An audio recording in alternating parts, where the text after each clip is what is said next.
one of the things that I realize is a lot of people don't even know that plastic surgery is really not needed in today's world.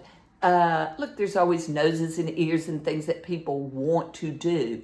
But as far as facelifts, eye lifts, slowing down the clock, wrinkles, etc., that can be treated so effectively if, number one, you start early and you're doing the anti-inflammatories internally.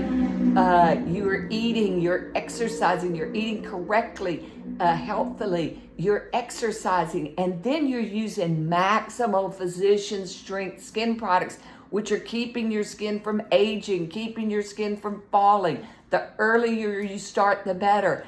Look, we all love the sun, but the sun is inflaming us. It's killing our collagen. It's damaging our DNA. It's killing our stem cells. So technology also in today's world, there's virtually no reason for plastic surgery with scarring and the pricing. You want to do things intermittently, start early, and also all technology. There's a huge number of lasers on the market.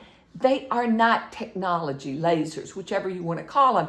They're not all equal. It's about the strength. It's about what's right for you. Again, you've got to personalize and individualize. But plastic surgery, it also has no longevity. So you do it, if you're not maintaining, in a year, everything's back. So have a good resource that teaches you what technology, what do you do to prevent and reverse. And in today's world, technology has pretty much gotten rid of the need or the desire for plastic surgery. Hope this helps.